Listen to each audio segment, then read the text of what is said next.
Hello there and welcome to Mr. Iyer's Digital Dialogue. We are all about using technology to solve everyday problems. And, of course, your host is none other than Mr. Iyer himself, an expert in all things SaaS and the digital world. Today's episode is from the series The Fractionals, and we will be talking about the journey of a Fractional Chief Revenue Officer. Welcome to Mr. Iyer's Digital Dialogue, a podcast where we dive deep in the world of tech, travel, and transformation. I'm your host, Mr. Iyer, and it is my pleasure to bring you stories, insights, and conversations that inspire, inform, and ignite your passion for technology and incredible journeys it enables us to embark on.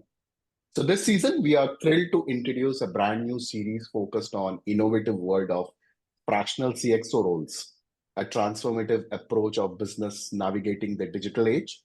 So fractional executives bring the expertise to multiple companies, offering unique blend of flexibility, strategic insight, and leadership to drive growth and change. To kickstart our series, we are honored to have with us trailblazer in the realm of revenue growth, Alex De Jong. I hope I pronounced your name right, Alex. Okay, 90% of people pronounce it wrong, and you're one of the 90%. Sorry about that, Mahesh. It's De Jong. Okay. But fair play, you can call me De Jong. De Jong, I'm glad to be here. Okay. A seasonal fractional chief revenue officer, Alex's journey through echelons of sales and marketing leadership combined with strategic approach to driving revenue in dynamic market environment makes him the perfect guest to launch our exploration into fractional CXO landscapes. So today we'll try to uncover the nuances of fractional CRO role, the challenges, the opportunities it presents, and an impact it can have on business striving for scalability. So whether you're a tech enthusiast, a business leader looking for transformative strategies, or simply curious about evolving role of executive leadership, you're in the right place. So without wasting much time, I'll let Alex introduce himself and give a brief background about him, and then we can kickstart and we can grill him on some questions on fractional CROs. So over to you, Definitely. Alex. Yeah, thanks very much for having me here, Mahesh. And yeah, I have a very unconventional approach, and I've gone through a pretty unconventional path. I grew up in the UK, and in the UK, it's hammered into you. What is success? Well, success means you get good grades, you go to a good university, you get onto a graduate scheme, you end up, getting promoted to like partner director, buy a house, find the right partner, get married, have kids, and all that. And actually, I started out that path. I went to the University of Bristol in the UK, one of the top universities. Got onto a graduate scheme with PwC, PricewaterhouseCoopers, and then things started to take a little bit of a different turn. I was still living in the UK, loved working with executives at PwC, helping them out with their problems. And I went to go on pitches with them, which was fairly unusual given the fact that I was incredibly young, but I had worked in sales before. And what I noticed, or started to notice, is a lot of leaders compromise. They compromise on things like their health. A lot of my colleagues and the managers and directors started suffering from burnout because of the long hours. They compromise on their personal relationships. They compromise on, a lot of things like trying to hit the figures without the more strategic 30,000-foot view approach. They're really in the micro instead of the macro. And this was an interesting observation. After PwC, I went to move to Vienna, Austria. And that was a really wonderful experience. I started my first business there. And after some years, then Facebook at the time, they changed the name to Meta. Facebook just asked me, hey, you want to work for us? So I was like, yeah, why not? Let's jump at the opportunity there. And that was a really profound experience. Everyone at Facebook was incredibly hardworking, intelligent, great team of people. I'm in contact with many of the leaders there today. And I was training their sales teams, their sales leaders, and also doing things like implementing a new CRM, leading that project, looking at some onboarding programs before I went off to work for a new SaaS tech company, Hi Bob.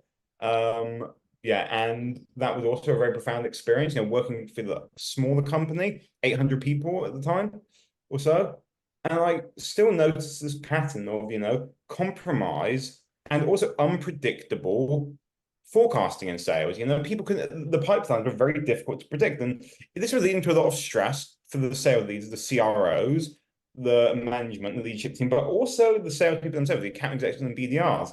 And this has led to me doing what I'm doing today, which is basically stress-free sales. I think we can all live the life without compromise. And I said it's unconventional. I'm here in Lima, Peru, South America. I moved here last year. And yeah, it's a pretty different path than I ever could have predicted myself. That's quite interesting. You touched upon sales, and you have seen the progress of sales going on. So let's go to sales leadership and try and understand. Can you share your philosophy on sales leadership and how it has evolved throughout your career? Yeah, well, for me, it's like the distinction, and this is a spectrum. There's leaders and there's managers. What do managers do? I guess one definition, one way of looking at it through this lens is managers care about the metrics, leaders care about the people.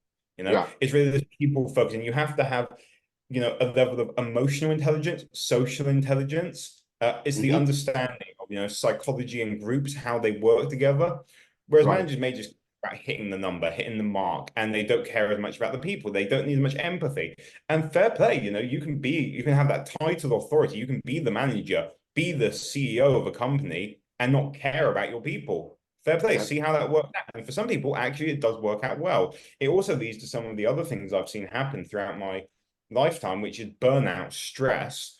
And I've worked with people, a lot of people who have ended up either on the brink of or going into hospital because of things like the long hours. Their leaders or managers don't care about them. And that's one approach. This is a unique approach that I've then well-being with sales. You can still hit your revenue targets. And the way you do that is by focusing in on your people. Empathy is what makes a leader. To get out of your own head and step into the shoes. What are the challenges that your frontline people, the account executives, and business development representatives are facing? That will lead to better sales. I've seen both sides of that, and I've helped companies with both of that. So you touched a very good point on, empathy and how do you drive your team. So how do you foster the culture of success and accountability within your sales team? How do you do that? Yeah, I mean, it's funny. I think it was Peter Drucker said something like culture eats strategy for breakfast, something like that. And, CROs, chief revenue officers, and sales leaders can be very strategic, like thinking, like having that macro 30,000-foot view and looking at the strategy, and then the tactics after that, a bit like a general on the battlefield. Yeah. But they tend to delegate, the cultural aspect, maybe the chief people officer or the HR, they can look at culture. It's not something they look at. Yeah. Culture is for everyone. Culture is really everyone's job. And when you align strategy with culture, then you have a winning team. The way to get there is to first of all acknowledge, the CRO and the sales leaders, this is their job. It's a cultural piece because we come to work, maybe we're coming to the office less nowadays, 2 days a week in a hybrid model, or not at all if you work from home. How can you integrate a core culture? It starts with identity and values. Before thinking about things like, let's have a fruit bowl in the office. Now that doesn't cut it anymore. People don't go to the office. Fruit bowl, great coffee machine. No, they don't go to the office for that. It's the values and identity of the company. So it starts with looking at the identity, having a clearly defined mission. And this isn't something, you pay a branding company that's come up with a fancy mission statement. No, it has to be real. So at HiBob, what we did is there was a committee. It was about like 6 people in this committee. Really did the legwork. There was, people from HR, people from sales, really looking at defining the values. And it wasn't these wishy-washy about accountability or something like that, or one word. No, it was something like, bring me winners we, Another word for that authenticity, but this comes from the people themselves. It comes from speaking with your staff, speak with the office manager, woman or man at the reception desk, speak with the sales people on the phones, like hear from them what drives them, what motivates them, and use their words, use their language to come up with the culture in the same way that you would do if you're on discovery call with a prospect. You're flipping their needs and their outcomes and reversing it back to them in value statements. You can do the same thing with culture. Treat it like a sales call. Correct. So now you're a CRO, more a fractional CRO. So before we go to the fractional side of it, this is a question which a lot of upcoming CROs do ask. This is a fancy term which I have seen in the last 4 or 5 years. What is the CRO? Who is the CRO? Let's first understand that. And how did your career transition into the role of a CRO? How did you transition yourself? Yeah, so CRO is quite an interesting, if you want to call it, title, because when you think of like C-suite, people tend to think of the chief Yeah, executive, CEO, COO, chief operating officer, and chief financial officer. Those are the core three. yeah, And things like CRO, relatively new, same thing as like a CISO, chief information security officer, or chief people officer, and chief marketing officer. And every company could operate differently, and depends on the size of the organization. I actually don't operate from a place of what I call title identity, meaning I mm-hmm, don't actually call myself a fractional CRO. I also don't call myself a coach or a consultant. My mm-hmm, identity, and this is what I work through with clients one-to-one, is I operate from a place of inner certainty of who am I. So this takes a lot of inner work. A lot of people don't get down to this level, because when you ask someone, who are you, they will respond typically with their job title. At least if they're a man, their job title. If it's a woman, sometimes they will respond with their job title, or they say, I'm a mother, something like that. Comes down to cultural norms, the traditions we've had. And most men will choke on their beer if you ask them, like, who are you? They say, oh, I'm a CRO, I'm a manager, I'm a this, that. It's like, no, who are you? Really getting down to grips with this. So this is the kind of shift that takes work. With my clients is 1 hour. It's literally 1 hour. We just define it. We really get down to the basics. And I've seen people that very high powered corporate people break down and cry because they can't answer the question, who are they? So going back to what is a CRO as such, you have to look at it from the lens of, the entire, revenue operation, the entire revenue department. It's something you oversee. Yes. There's lots of right, moving people, the people to manage, there's going to be different levels of, project, I suppose, if you want to call it that, the metrics, the goals, and these kind of things, but it all yeah, comes back down to revenue, things like, annual recurring revenue, that could be one of them, MRR. There's different things to look at when it comes to driving revenue, the bottom line for an organization. yeah, And how traditionally CRO look at it is bottom line, what can we do to, increase revenue, increase customer retention, right, these kind of metrics. But really, the way that my approach really to it is, yes, these bottom lines are important. Your people are also your bottom line, as I said before. yeah, So let's look yeah, at what are the people doing? Because your salespeople, they're the ones on the calls. BDRs are hammering the phones. They're making the cold calls, maybe. They're doing the correct. outbound. AEs get the leads come through. What are they saying? So it's Mm, really getting down there. So I don't believe in the whole, and this was something I like literally experienced when I had my first, corporate job, PwC. The partners and directors in there, that like glasswalled officers, everyone else in the open plan for. For me, CROs, they're with their people. Sales leaders are with their people. They're sitting with them, sitting together. yeah, They see you. They see you in action. That's what I love at companies like Hi Bob, is that our CRO there, he was with us. I yeah, could turn to him, write a message. He was in New York, I was in London, but I could write him a message, or I could, if I was in New York, he was another. I'd just say, pop over and say hi. That's the kind of culture that I want to correct. integrate. This kind of open culture where you can ask anyone everything. You know. Right, right. You touched very well about being a revenue operation. So I had this question which I keep getting from people. In your experience, what are the key ingredients for a successful revenue growth strategy in a competitive market? If you are a CRO, what would be your successful revenue growth strategy? I know it's a broader term, but what is your experience? Yeah, no, you're right. It is very broad. So I don't want to give what I call like a cookie cutter answer, Yeah, cookie cutter. yes. So, and unfortunately, there's no one strategy. Like, I don't believe in imitation in the sense of copying. I've worked with a lot of companies, and you can't just take what works for company A, apply it to B. Mm, I guess the answer to your question would really be, it's being adaptable. And by hmm. adaptable, I mean economic market conditions. This Right, year, 20 were different than 2023. And of course, we've right. been through the global pandemic not too long ago. People's appetite is shifting. And a lot of people are saying to me now, it's a lot more of a challenge this year than it was 12 months ago. Because of Correct. like, and we have to think about also other factors, things like, the internet. It's no news that everything is available on the internet. Your buyer, the buyer will probably Hmm. have more information than you have as the salesperson, the sales rep, Correct. Correct. Because they've done their research. It's not like back in the day when you say you wanted to buy a car, and you're going to visit what, 5 car dealerships or something like that, and then you'll have to get information and go back to the one you like the most. No, today, in the US, on average, people visit 1.25 car dealerships before making a purchase. That's a bit of a random average number, 1.25, because you don't visit 1.25, but basically one, let's say that, because they've already made their mind up. And it's the same thing in SaaS tech. It's the same thing in other industries and Mm-hmm. segments.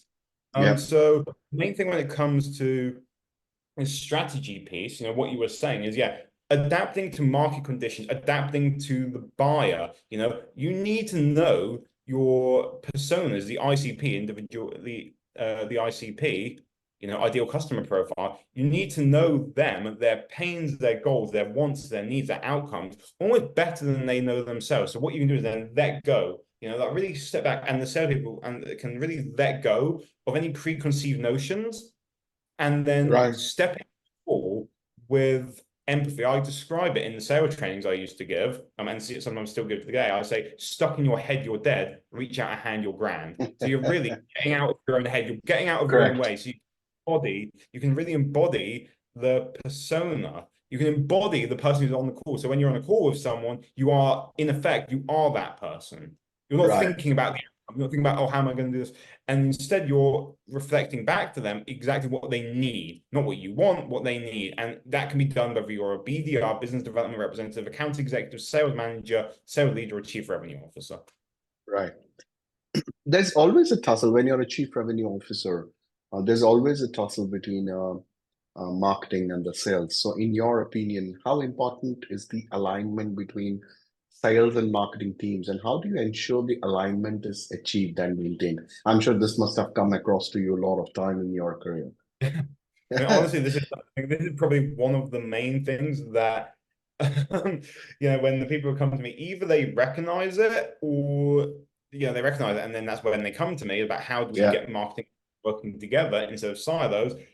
Or there will come a point where they will recognize it, because marketing messages have to map to what salespeople are hearing and saying on the calls. I spoke about this, I think, even this week in a post on LinkedIn, actually. And I was speaking about it with several people last week, funnily enough. And there's several ways that you can get marketing and sales working together. I've already mentioned about the office setup. Get them to sit with one another when they're in the office, because I've seen it in nearly every company. Oh, the account executives will sit on one corner, then you've got finance sitting in another corner. Marketing will sit on the opposite end of the office sometimes. Get them Yeah. to, when they sit together, they have lunch together. Yeah. Also, marketing and so should actually, in my opinion, there has to be, when it comes to onboarding, because I've developed and designed onboarding programs at Facebook, Meta, Highbob, elsewhere. And when it comes to the onboarding, think about, and this may be a job for enablement, but really it's everyone's job. Onboarding is like, who's going to go through what paths? So of course, it has to be a distinct path for the account executives. They need to learn about the value statements, but also account executives and BDRs, sales engineers as well, customer Mm-hmm. success, have them do some of the same onboarding, so then they're hearing the same messages. So everyone knows, this is what we're doing at Highbob. Everyone learns what the key marketing messages are. Everyone knows the key value statements. They learn about the ICP. They learn about executive level engagement. How to deal with Yeah. executive level problems and speak to the various segments. And that doesn't have to be like, I'm not talking about that for days and days and days. I'm just talking like maximum a couple of hours you can do that for, having them all in the same room. But it's Yeah. also the camaraderie. This starts in onboarding. To an extent, it could start in pre-boarding. This is something that Highbob were exceptionally good at, the pre-boarding process. Correct. And they taught that, they implement that with other companies. And yeah, so then there's the pre-boarding, onboarding, sitting together. But another thing is hyper-personalized messaging. And this is where what's commonly called ABX or ABM, account-based marketing, comes into play. There's many tools for this. I won't run through a tech stack now. You could look at, Triblio or something like that. But many tools, Triblio, HubSpot, at the end of the day, it's really leveraging intent data. So when a customer visits the website, say it's from a financial services company, they're going to see different financial services case study, whereas a touchy-feely company may see different case Yeah. studies. We're looking at the level of intent, that different, accounts will have. and then individual leads. When it reaches a certain threshold, that's when it's time to start like hitting them up. The BDRs are going to start going outbound, hyper-personalized messaging. This is where marketing and sales work together to craft those messages. And the messages, where do they come from? It's actually coming directly from your prospects' mouths. Right. You're not repeating back to them the same thing. I'm not saying that you repeat to them what you hear. However, Yeah. you take, the prospect's going to share you needs. Each of those needs you can do discovery on second and third level questioning that will go down to outcomes. Those outcomes become flipped to the value statements of your product. Always value before benefits, before features. And we can share that in the form of a story. So marketing and sales really have to align to come up with those stories. Marketing are typically great storytellers, in terms of crafting the story. But as Correct. sales, they're delivering it. So they have to work together. And in the storytelling trainings and workshops I deliver, it's getting both marketing and sales together. It's like, right, let's come up with stories together. And we do that. And we come up with the story file, the Google Sheets, and we share them with one another. So those are a couple of tips. Brilliant. I'm sure the listeners are quite happy with your tip. Interesting bit for sales is the sales enablement. How do you define sales enablement, and why is it critical for success of your sales team? Yeah, so I've worked at, like, my job title was sales enablement, and many of the companies I've worked at, I'm doing that. So and I'm a huge fan of enablement, and a lot of people will think, oh, enablement is training. They're the training people, which I think is a misnomer. Of course, training is one aspect, but it's written on the tin. Enablement is enabling sellers Correct. to sell, to basically do Yeah, their job better than they can. correct. And training could be one thing, but no one wants to go into a training session for the sake of a training. No, you don't want to take the salespeople off the phones, off the Zoom calls, off the face-to-face meeting, and be like, let's have a training now. Because what's that going to? Then they're going to like, I'm not able to hit my quota. I'm not making my target. They're hungry. Salespeople are hungry. They're the warriors, and they want to, they want to go for the meal. They want to have the tasty prospect, and they want to hunt. You know what I mean? They don't want to be sat in a training room for 4 hours a day when they Yeah, could be on the.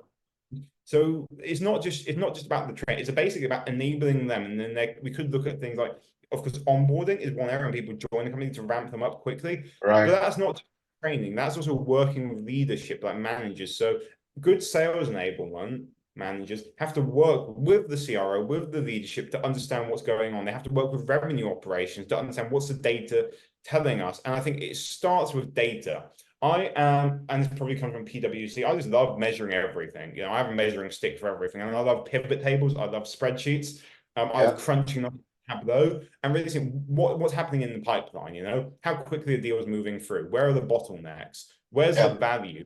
yeah, And with things like Gong or Sonics, listening in on calls. So I think in enablement is really listening to what's yeah, happening, yeah. getting involved in core reviews of managers, and from there hearing what's happening on the calls. What's the data saying? Right. Then you can bring in the right initiatives, which could be training. Yes, it could also be one-to-one coaching. There could be other things about refreshing, and often it's enabling the managers themselves and Yeah, showing them what I've noticed. And that's just, how can you do this in a core review or a team meeting? yeah.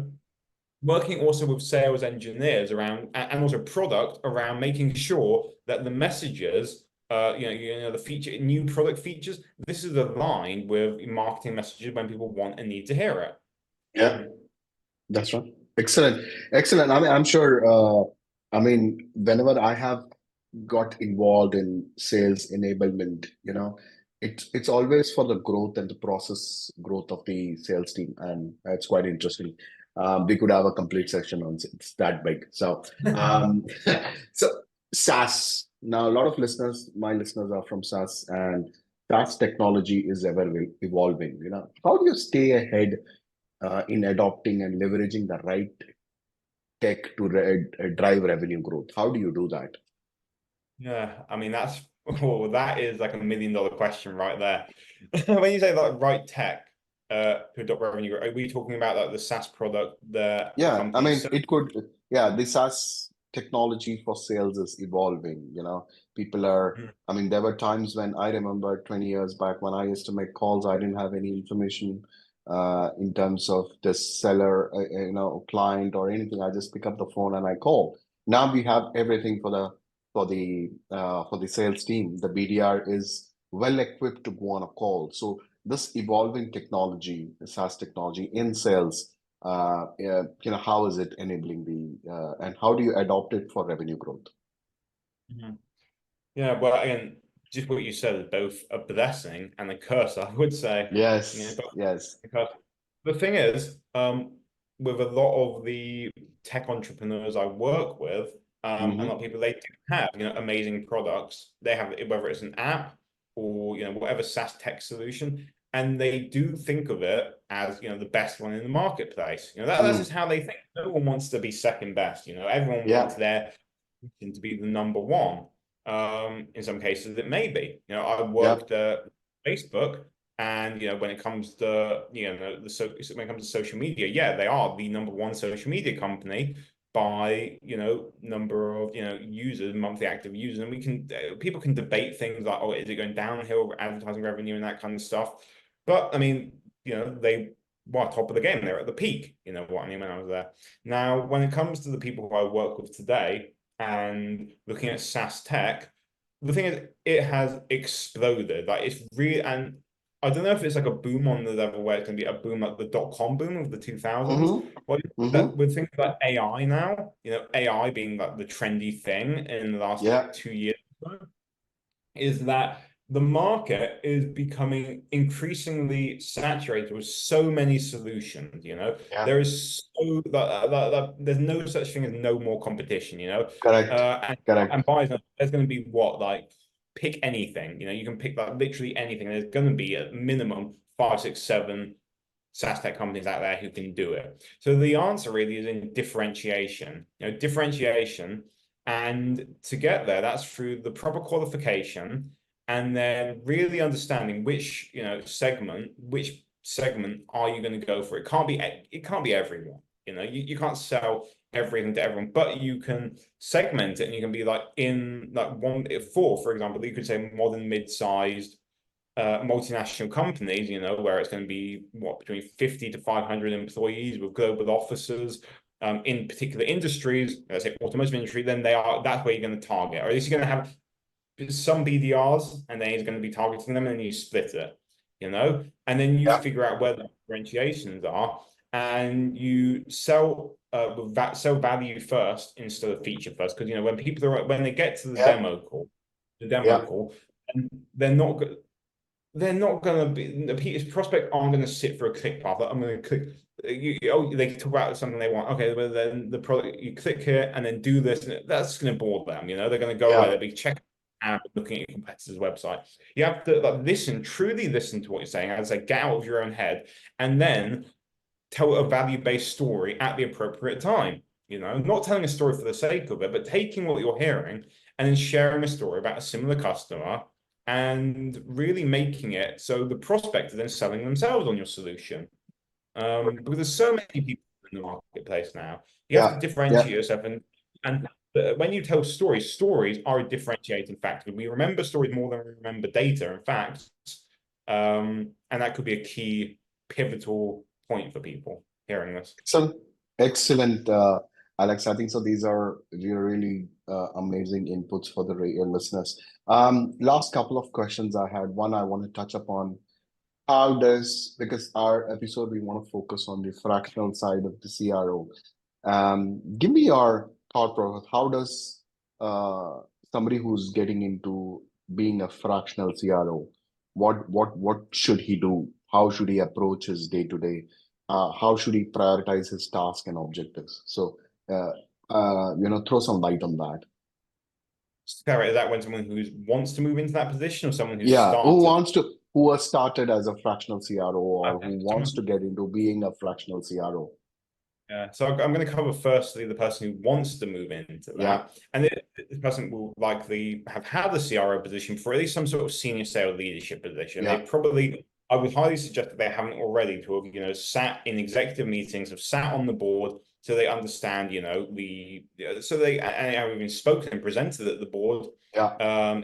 If they haven't already been a CRO or other C-suite position, so they understand and they really experience executive level communication. But one important thing before moving into this that not many people, I think, really acknowledge is networking.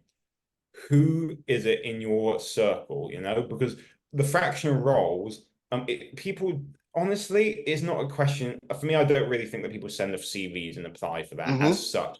Maybe that's the case for what, 10 to 15% of roles, but from what I've seen, and is backed by research, that 85% of jobs are in the hidden job market. It's really who you know. And networking is like flossing your teeth. By the time you notice the holes in it, it's already too late. Agree. I personally, started building a network in my late teens, like 19 years old and then 20 years old, without even realizing it. I just love people and I love like meeting people and like giving back to them. And the work that I do with networking, which I didn't even consider work, I just thought it was fun to meet people and like associate with like people who were generally older than me, and just like say, oh yeah, I can help you with this because I love helping people. Yeah, yeah, That's been paid back over the years, and I love helping younger people as well. I love yeah, mentoring them, helping them yeah, out, because I have a lot of people who are like 20, 30 plus years older than me helping me. So yeah, networking is really who you know. And when they see what you're all about and then you give without asking, then you are really setting yourself up to move into the fractional roles. And of course, it's not just about who you know, it's also the level of knowledge, the empathy factor. For those people when they are in the role, when you are taking on board maybe your first fractional role, you get the benefit, the added advantage, you seeing it from an external lens, seeing it, observing it from almost the outside. And what you can do is you can really use this as an opportunity for learning and listening. So my clients who, start their role, whether it's fractional or full-time in the company, I really strongly not only encourage them but implement for them the 90-day plan. The first 90 days in any role, fractional or full-time, are crucial. So we work on this, and the first week, is really starting at the level of identity, vision, objective. This is personal. I've mentioned mm-hmm. that before about you, and then it's really embodying that, because people will come to me with things like, it's natural that they come to me with imposter syndrome. Maybe they're Yeah, afraid. And it's really it can be tricky navigating a new role, any new role, C-suite. There are challenges. On average, the research shows that CROs last 18 months in tenure, 18 months in their position, you know? okay, And that's not, I don't like that one bit. I think that no one listening to this will like that, because no one wants to be there for what, 18 months, a year yeah, and a half. And that's a lot of people who unfortunately had to leave sooner, not of their own accord. And it's costly. Fractional, all full time, it costs the money, a lot of time, energy, and resources for a one-time hire. And then you think of the training and development and the impact that will have on the wider team. So the yeah, first 90 days is crucial to have a plan for that. yeah, Have a plan for it. The first 30 days is really about learning and immersing in the culture. Then you speak with the rest of the board and your key stakeholder, who's often going to be the chief executive officer, but there's also yeah, investors and in the company who you have your bosses there, and then navigating that and then getting a series of quick wins that your boss wants in succession, so that you boost your credibility, and not going in there with like sweeping changes straight away, but really listening to what's happening, listening, learning. And when you've established your credibility, then you can start shifting at the right pace. It yeah, requires a tailored plan. That's what I work with people on. And there's some books that people can read on that. The First 90 Days by Michael D. Watkins is a very good book. I think it's Harvard Business Review. And he discusses, things like matching strategy to situation with the STARS model. And these are the kind of things that people can think about. Really, the first 90 days are crucial, and having that executive persona, being a leader, and recognizing that there probably will be voices, the imposter monster, I call it. That's fine. That's natural. That's normal. If you didn't have imposter syndrome, you wouldn't be growing. You're moving into a growth zone. So acknowledging that and accepting it, and then stepping up to the plate. yeah, perfect. I think so. That's amazing. All the listeners would be more than happy to take a lot of takeaways from this podcast, Alex. Any last words for the listeners before we wrap it up? Hmm. Yeah, I want to say that for me anyway, uh, this is the most exciting part of the business, is really not just, and I'm not just talking about, the bottom line, but salespeople and sales leaders. You're interacting with people who need your services. They need your Yeah, product. They need what you have to offer. You have something valuable. And we've spoken a lot about things like, value-based storytelling, which I just love storytelling, something that I'm so passionate about. But if there's one thing to take away, I'm really want to go back to the people orientation, about people stepping into their shoes, but also stepping into your own vision for the future. So anyone who's listening to this, who's considering moving up to the C-suite or a fractional role, just considering some sort of career shift. One thing that I heard many years ago from a mentor of mine, funny enough, was live life not as it was, not as it is, but as it could be. Live life not as it was, not trapped by the past, not as it is, because there's things happening right now that you can't control some of that, and some of you can. Like changing market conditions, things that are out of your hand. Live life as it could be, and that's a vision for the future. You bring the vision for the future into the present moment as a leader, and then you articulate this in a way that will motivate your team. That's what you can do as a CR. Is live life as it could be, and that's just both personal, professional, on the business level. You bring that into the present moment to motivate and inspire people, move them to action, and you do that on the personal level for the goals that you want to get to. So that's what I want to leave people with. Wow, brilliant. I think so. That was fantastic. Alex, thank you very much once again for being part of the Mr. Iyer's Digital Dialogue. Hoping to catch you up on the LinkedIn, and anybody who wants to reach out to Alex, he's on LinkedIn. You can reach him out, and when I post the video, I'll put the link for Alex's. You can reach out to him directly. So thank you very much, Alex. I appreciate it. Pleasure. You're welcome. Yeah, thanks. That's a wrap on this episode of Mr. Iyer's Digital Dialogue. Before we close out today's episode, a quick reminder to all our listeners. If you found value in today's insights and discussions, be sure to subscribe to Mr. Iyer's Digital Dialogue on Spotify, Apple Podcasts, and other leading podcast platforms. By subscribing, you'll stay updated with the latest episodes and continue to delve deep into the ever-evolving world of digital dynamics with Mr. Iyer. Thank you for tuning in, and we look forward to having you join us for our next episode. Until then, keep the dialogue going and keep pushing the boundaries of digital innovation. Farewell, and stay curious.